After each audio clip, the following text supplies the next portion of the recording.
bienvenidos al programa. Gracias por estar con nosotros nuevamente en EWTN Noticias, en este día en que celebramos la fiesta del Santísimo Nombre de Jesús. Su nombre sea alabado y proclamado por todos nosotros. Bienvenidos, yo soy Isabel Díaz Monsalve y hoy les traemos un programa en el que recordaremos algunas de las entrevistas más resaltantes que tuvimos en el año 2019.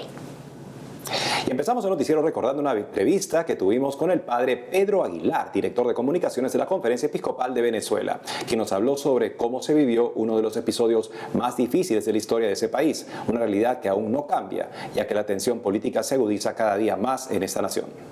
Venezuela sigue viviendo uno de los episodios más difíciles de su historia. Mientras que millones de ciudadanos están repartidos en los países suramericanos, otros viven la tensión política que se agudiza cada vez más en su nación. Para conversar sobre esta situación está conectado con nosotros el padre Pedro Aguilar, director de comunicaciones de la Conferencia Episcopal de Venezuela. Padre Pedro Aguilar, bienvenido a WTN Noticias. Bueno, muchísimas gracias por la invitación y poder compartir con todos ustedes. Padre, ¿qué esfuerzos está realizando la Iglesia en Venezuela para ayudar a los fieles en medio de esta crisis?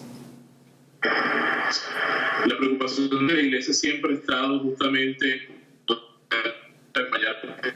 que están en más dificultades, que son millones de venezolanos que en este momento están padeciendo pobreza, que están padeciendo dificultades para poder conseguir los alimentos, inclusive en la soledad. Son diferentes los planes que a nivel de la Conferencia Episcopal Venezolana que se realizan en las distintas diócesis y arquidiócesis del país, que ejecutan trabajos de solidaridad, de encuentro, de ayuda humanitaria en el sentido de poder responder a las necesidades de manera asistencial. No se resuelve de todo el problema, pero sí de forma asistencial se está ayudando a través de las ollas solidarias, de compartir, de comedores, de las medicinas, inclusive que nos llegan de donativos. Las personas vienen inclusive aquí a la Conferencia Episcopal Venezolana a poder ver si existe ese medicamento que de alguna manera pueda paliar la enfermedad que están padeciendo. Padre Aguilar, hay algunos sectores que proponen la salida militar como solución a la crisis y otros insisten en una solución pacífica. ¿Cuál es la posición de los obispos? ¿Cuál creen que es el camino más adecuado para la solución a esta crisis? El episcopado venezolano en sus diversos comunicados, exhortaciones, siempre ha hecho una invitación a la no violencia, a que la salida debe ser pacífica. Ha sido un llamado constante, ha sido un llamado reiterativo, justamente porque creemos en la buena voluntad de las personas y sobre todo en la disposición de poder solucionar todo en favor del bien común de todos los venezolanos, siempre y cuando no sea el pueblo que esté sufriendo las consecuencias ni la represión, como ha ocurrido últimamente. Entonces, el llamado siempre que hace el episcopado venezolano justamente a esa, a la no violencia, venga de donde venga, y por supuesto conseguir la salida que sea la mejor para el pueblo venezolano, la salida pacífica y sobre todo aquella que permita que el bien común del venezolano pueda estar presente en cada corazón. Finalmente, hace unos días lo entrevistamos aquí en EWTN Noticias y usted nos dijo que la Iglesia Católica sufre un tipo de persecución por la dictadura de Nicolás Maduro. Frente a esto, los obispos y usted mismo, Padre Aguilar, temen que se puedan tomar represalias contra sus vidas por sacar constantemente comunicados cuestionando el régimen. Después de aquella entrevista justamente ocurrieron otros hechos bastante lamentables. Se metieron en una iglesia en la diócesis de San Cristóbal, por ejemplo, una de las representantes de este régimen que vive en Venezuela amenazó directamente a Monseñor Mario Moronta, y así ha ocurrido con otras diócesis también, porque bueno, constantemente se está denunciando la verdad, se está acompañando al pueblo, y como lo dije en aquella oportunidad, cuando se dice la verdad, esto causa de alguna manera resistencia para aquellos que mantienen al pueblo venezolano en este momento bajo un régimen que lo que ha hecho es hacer que el pueblo padezca hambre, dificultades, enfermedades y sobre todo, bueno, desmejorar la calidad de vida del venezolano. Creo que el episcopado venezolano, al igual que todos los sacerdotes y los religiosos y religiosas en Venezuela, estamos dispuestos a acompañar al pueblo, estamos dispuestos a vivir dentro de la esperanza, sobre todo esperando que las cosas mejoren. Por supuesto que puede haber muchos temores tal vez, porque la represión ha sido inmensa, pero sin embargo nos mantenemos en pie, con fortaleza, con mucha fe y con mucha esperanza. Pues Padre, nuestras oraciones por usted. Muchas gracias por estar con nosotros en EWTN Noticias. Gracias a todos ustedes y muchas bendiciones. Ahora recordemos que en enero de 2019 se llevó a cabo la Jornada Mundial de la Juventud en Panamá. Posteriormente, en julio de ese mismo año, el Papa Francisco sostuvo una reunión con un grupo de 50 peregrinos de este país que llegaron hasta el Vaticano, donde el pontífice les agradeció por el trabajo que habían realizado durante la JMJ. En esta ocasión, conversamos con Monseñor José Domingo Ulloa, arzobispo de Panamá, quien nos contó más detalles sobre este encuentro. Recordemos lo que nos dijo. Ahora les contamos que el Papa Francisco sostuvo una reunión en Roma con un grupo de 50 peregrinos panameños y les agradeció por el trabajo que realizaron durante la Jornada Mundial de la Juventud, que se desarrolló en Panamá en enero de este año. Para contarnos más detalles de cuáles han sido los frutos de esta jornada, a 6 meses de su celebración, está con nosotros Monseñor José Domingo Ulloa, arzobispo de Panamá. Monseñor José Domingo, bienvenido a EWTN Noticias. Monseñor, ya se cumplió medio año desde que se realizó la Jornada Mundial de la Juventud en Panamá y además la primera vez que el Papa visitó la ciudad. Cuéntenos cuál ha sido la resonancia que ha tenido este evento en el país. La gran resonancia de este evento en el país es que nos ha dado la oportunidad a todos los panameños de descubrir lo que realmente somos, tal como nos los definió el propio Papa Francisco. Un pueblo noble, acogedor, un pueblo abierto, alegre, y creo que este es uno de los grandes frutos que todavía gozamos de este gran evento realizado en enero pasado. Y sabemos que estuvo un último encuentro con el Papa en el que dio un discurso a los 50 peregrinos que también asistieron a la reunión en forma de agradecimiento por el trabajo que realizaron en la Jornada Mundial de la Juventud. ¿Nos podría comentar qué fue lo que más le impactó de todo lo que dijo el Santo Padre en esa cita?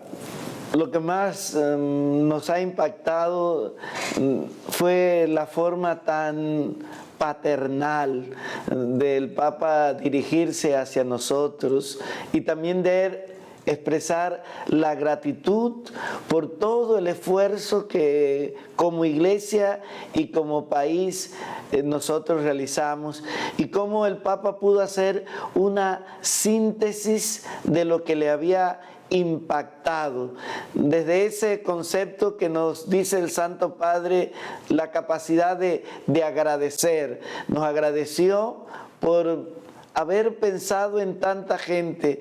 Él hablaba sorprendido de esta mini jornada de los niños, donde ellos también fueron partícipes, o el impacto del Congreso de afrodescendientes e indígenas y el encuentro intergeneracional, lo mismo.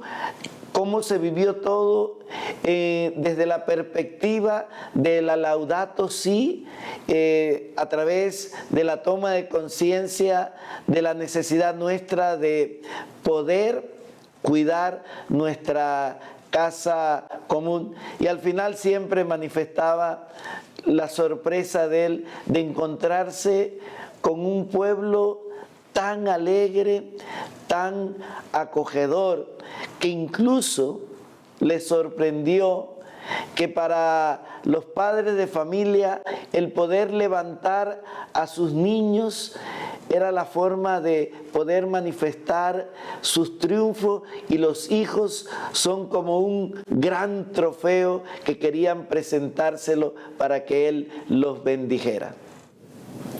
Finalmente, Monseñor, ¿qué mensaje daría a todos los jóvenes que ya se están preparando desde ahora para vivir la próxima Jornada Mundial de la Juventud que se realizará en Portugal? Le invitaría a todos los jóvenes que podamos desde ya asumir también el lema que el Santo Padre ha regalado para la jornada del 2022, que como María también nosotros ya podamos salir al encuentro de otros jóvenes, y que así como nosotros nos estamos preparando, seamos capaces también de invitar a otros jóvenes para que puedan tener esa gran experiencia que se tiene en el marco de la Jornada Mundial de la Juventud. Monseñor Ulloa, muchas gracias por estar con nosotros en EWTN Noticias. Felicidades, que Dios bendiga a cada uno de los televidentes de EWTN Noticias.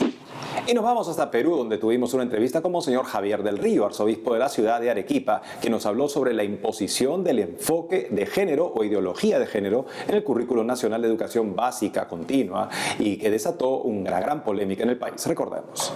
Ahora nos vamos hasta el Perú, donde la imposición del enfoque de género o ideología de género en el Currículo Nacional de Educación Básica continúa desatando gran polémica en el país, ya que podría tener preocupantes consecuencias en el desarrollo de los niños. Para hablarnos sobre esta situación está con nosotros Monseñor Javier del Río, arzobispo de Arequipa. Monseñor, bienvenido a EWTN Noticias.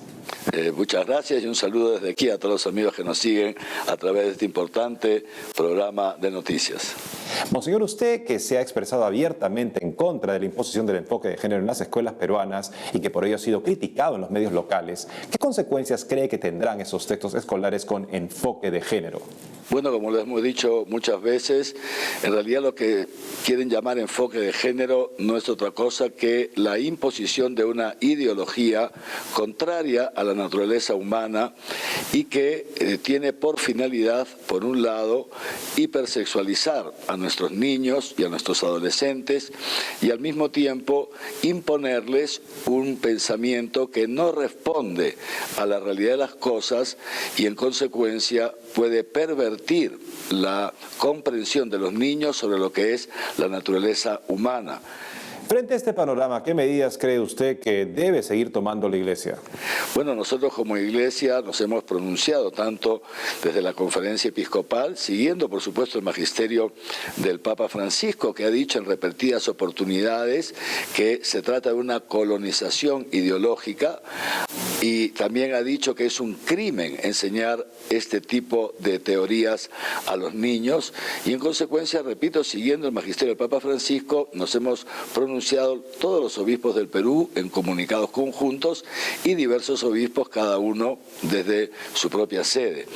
Creo que debemos seguir trabajando en esto, diciendo la verdad y sobre todo que se respete también la libertad religiosa.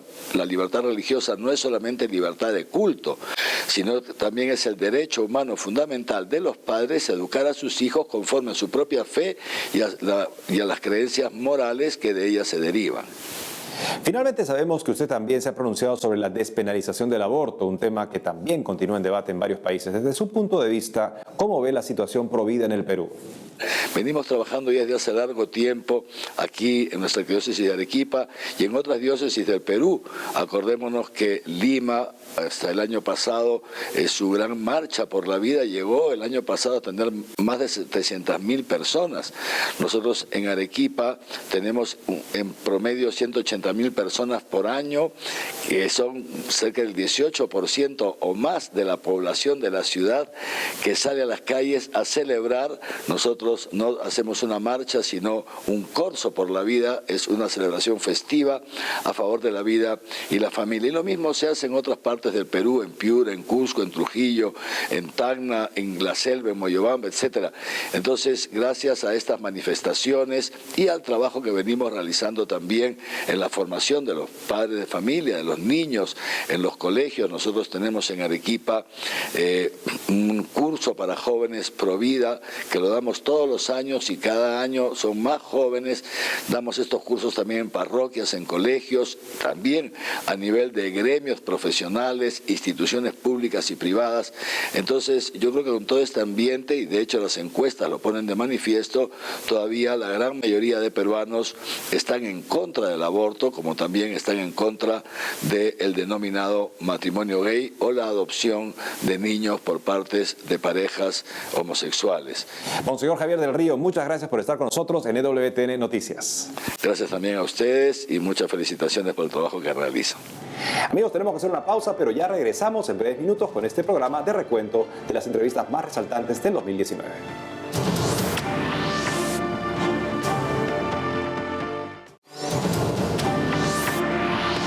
Seguimos en EWTN Noticias. Ahora les contamos que tuvimos una entrevista con Monseñor José Ignacio Munilla Aguirre, obispo de San Sebastián en España, quien es muy conocido por sus diferentes artículos escritos pastorales y la evangelización que realiza a través de las redes sociales y los medios de comunicación. Él nos habló en esta ocasión sobre cómo catequizar haciendo uso de estas herramientas. Recordemos lo que nos dijo. En una entrevista de WTN Noticias, el prelado habló sobre cómo catequizar haciendo uso de estas herramientas y dijo que cada uno debe descubrir si es su carisma llevar el mensaje del Señor por esos medios. Además, señaló que la Iglesia debe enseñar no solo cómo evangelizar por medio de estos mensajes, sino el modo de su utilización. Escuchemos. El tipo de mensajes que enviemos a redes sociales sean mensajes que cuestionen, que hagan pensar, que de alguna manera sean capaces de introducir pues un cuestionamiento cristiano en un formato y de una manera en la que quizás tenga la capacidad de entrar en diálogo con el mundo, ¿no? Es decir, no un formato dirigido meramente a los convencidos, no un formato dirigido únicamente a la parroquia, porque si por algo se caracteriza las redes sociales es pues por el hecho de ser un lugar fronterizo. Por otro lado, Monseñor Munilla afirmó que los mensajes que se transmiten por redes sociales son un don del Espíritu y por ello se debe cuidar la manera en que se comunican.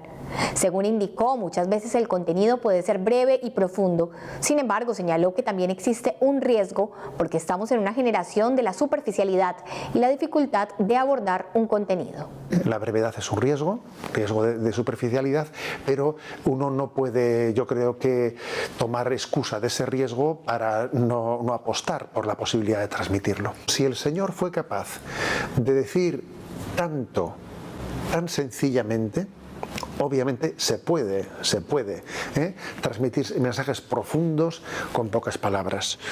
También mi experiencia me dice que si un mensaje breve está potenciado por una imagen relacionada con ese mensaje, una imagen que también la imagen ayuda en gran parte también a suscitar determinada un eco emotivo de esas palabras, puede hacer, ¿no?, que ese mensaje conciso tenga una gran profundidad.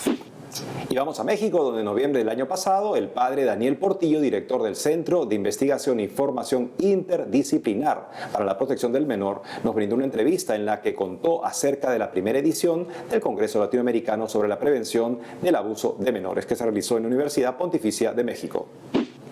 Y ahora nos vamos hasta México para conversar con el padre Daniel Portillo, director del Centro de Investigación y Formación Interdisciplinar para la Protección del Menor, quien nos hablará sobre los detalles de la primera edición del Congreso Latinoamericano sobre la Prevención de Abuso de Menores, que se realizará en noviembre de este año en la Universidad Pontificia de México. Padre Daniel Portillo, le damos la bienvenida a EWTN Noticias. Eddie, muchas gracias por ofrecernos este espacio y les saludamos con mucho gusto desde México. Padre, ¿nos podría contar cuál es el objetivo de este Congreso sobre la prevención del abuso de menores y cuál fue la idea de llevarlo a cabo por primera vez en México? El objetivo más importante, además de la sensibilización y generar una conciencia latinoamericana sobre este problema que lastima nuestra realidad de iglesia latinoamericana, es también generar sinergias que a través de las distintas realidades de los países puedan justamente favorecer un mejor avance, un mejor enfrentamiento interinstitucional. 4 aspectos importantes que consideramos como la mística de este Congreso, que sea sobre todo en una perspectiva sinodal, colegial, transversal, puesto que la finalidad es hacerlo interdisciplinar y bajo un espíritu de comunión. Y observando el drama que se ha vivido en varios países sobre estos casos de abuso sexual a menores, padre Daniel, ¿cómo un abuso afecta los comportamientos del menor y cuáles son las formas en las que las personas pueden sumar o colaborar para favorecer un ambiente más seguro en nuestra iglesia? El abuso sexual es tan devastador que atenta contra la identidad, porque el mismo cuerpo nos ofrece identidad, lastima, lacera la identidad. Por otro lado, el tema de la confianza, porque una persona que se presenta como mediación de la confianza en algún aspecto, pues lastima un término de confianza con otra persona. Esos considero los 2 rasgos más importantes, el tema de la identidad y el tema de la confianza. Finalmente, padre, ¿nos podría contar quiénes serán los ponentes que participarán en el Congreso y cuáles serán algunos de los temas que abordarán en él? Claro que sí. El desarrollo del Congreso por las ponencias y los ponentes, intentaremos generar una reflexión partiendo, en primer lugar, de una realidad social latinoamericana, por lo cual hemos invitado a la directora de UNICEF, la doctora Perceval, que nos ayudará a generar esta reflexión social. Posteriormente comenzaremos con una reflexión de aquello que la Iglesia ha hecho y ha logrado hasta el día de hoy, y por lo tanto nos acompañarán algunos miembros de la Santa Sede y miembros de la Pontificia Comisión para la Protección de Menores que nos hablarán de la realidad de la Iglesia en general y el enfrentamiento que la Iglesia ha tenido al día de hoy sobre este tema. Particularmente nos acompañan Cardenal Cupich, Monseñor Charles Chitruna, Hans Zollner y Monseñor Luis Manuel Ali, quienes harán esa reflexión con la finalidad de adentrarnos en esta realidad. Posteriormente, el doctor Amedeo Cencini hará una reflexión sobre el ámbito de la formación sacerdotal y de la formación vocacional en el tema de la prevención. Juan Carlos Cruz nos ayudará a hacer una reflexión desde las víctimas que nos ayude justamente a generar una mejor estrategia de atención. Padre Daniel Portillo, muchas gracias por habernos acompañado en EWTN Noticias. Muchas gracias a ustedes. Y para terminar este programa especial, nos vamos hasta Estados Unidos, donde tuvimos una entrevista con Rosana Goñi, coordinadora de Courage Latino, quien nos habló sobre este apostolado católico que ofrece ayuda a personas con atracción del mismo sexo, pero que han decidido vivir castamente. Veamos lo que fue esta entrevista. Ahora nos vamos hasta Estados Unidos para contarles que el apostolado católico Courage International, que ofrece ayuda a personas con atracción al mismo sexo, pero que han decidido vivir castamente, realizará su próxima conferencia internacional Amistad Valiente, inspirando esperanza y renovación. Para darnos más detalles sobre este evento está con nosotros Rosana Goñi, coordinadora de Courage Latino. Rosana, bienvenida a EWTN Noticias. Hola, ¿cómo están? Hola, Eddie, muchísimas gracias por la invitación. Gracias a ti. Rosana, cuéntanos primero cuál es el trabajo de apostolado que ustedes vienen realizando con Courage a favor de las personas y la Iglesia en general. Mira, el trabajo que realizamos, el apostolado de Courage, es particularmente con personas que sienten atracciones hacia su mismo sexo y que quieren vivir libremente una vida de castidad, de acuerdo a las enseñanzas de la Iglesia. Nos reunimos en grupos pequeños, siempre dirigidos por un sacerdote, que es el capellán que dirige estos grupos, y estamos en muchas partes del mundo, particularmente en Estados Unidos, que es donde nació. La otra gran rama del apostolado de Courage es la formación a sacerdotes, a diáconos permanentes, a líderes catequistas, etcétera, etcétera, sobre lo que la Iglesia enseña en torno a la homosexualidad. Y sobre todo también damos muchas pautas en la pastoral, ¿no? Y qué cosas hacer, porque las enseñanzas están ahí, pero a veces se desconoce cómo acompañar a estas personas, cómo vivir esa compasión y misericordia que nos pide la Iglesia. Y en julio ustedes realizarán su próxima conferencia internacional anual. ¿Nos podrías mencionar algunos puntos importantes que se abordarán en ella y cómo pueden hacer las personas para participar? Sí, claro, Eddie, mira, el tema importante de este año, que es una de las metas de Courage, es la amistad de la amistad, y le hemos puesto el nombre de Amistad Valiente, inspirando esperanza y renovación. Ese va a ser más o menos el tema a lo largo de la jornada. Es muy importante porque para nuestros miembros de Courage y en Courage es un momento de renovación no solamente espiritual, sino también un momento de formación en la fe. Entonces, estos son los temas que vamos a desarrollar a lo largo de estos 3 días y medio de conferencia. Y la forma como pueden hacer es yendo a nuestra página web, couragerc.org, y ahí van a encontrar información para poder inscribirse en esta conferencia que es internacional. Va a haber traducción simultánea al español, por si acaso. Qué bien. Finalmente, Rosana, para aquellos que se sienten interesados en ser parte de Courage y quisieran recibir algún apoyo de ustedes, ¿cómo podrían hacer para formar parte de Courage? Mira, simplemente el anhelo de muchas personas que están sintiendo atracción al mismo sexo, pero ellos quieren vivir una vida de pureza, una vida de castidad, se comuniquen con nosotros. Con la gracia de Dios esperamos tener grupos en donde ellos viven, si no vemos la manera de cómo poder ayudarlos. El correo electrónico nuestro es oficina@couragerc.org. Es simplemente el anhelo de querer vivir lo que la Iglesia enseña. Y ya, y ahí vamos a ver cómo se puede darles ese apoyo espiritual. Rosana Goñi, muchas gracias por estar con nosotros en EWTN Noticias y les felicitamos por el trabajo de apostolado que vienen realizando. Muchas gracias a ustedes por el apoyo. Que Dios los bendiga.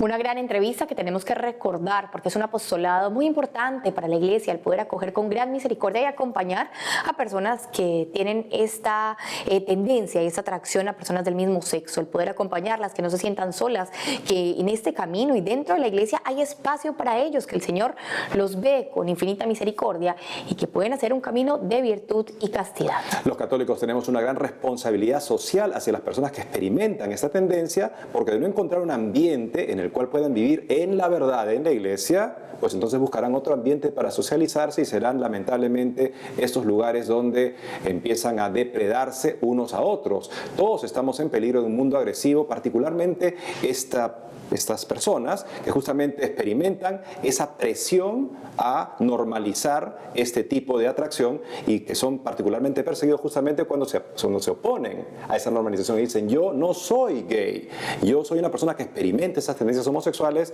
pero yo quiero vivir mi vida de acuerdo a Dios y quiero también madurar afectivamente. Courage brinda un excelente lugar para poder encontrar ese apoyo y esa fraternidad. Y con esto hemos llegado al final del programa por el día de hoy. Gracias por acompañarnos. Recuerden que nos siguen en nuestras redes sociales y también en nuestra página web www.ewtnnoticias.com. Hasta pronto.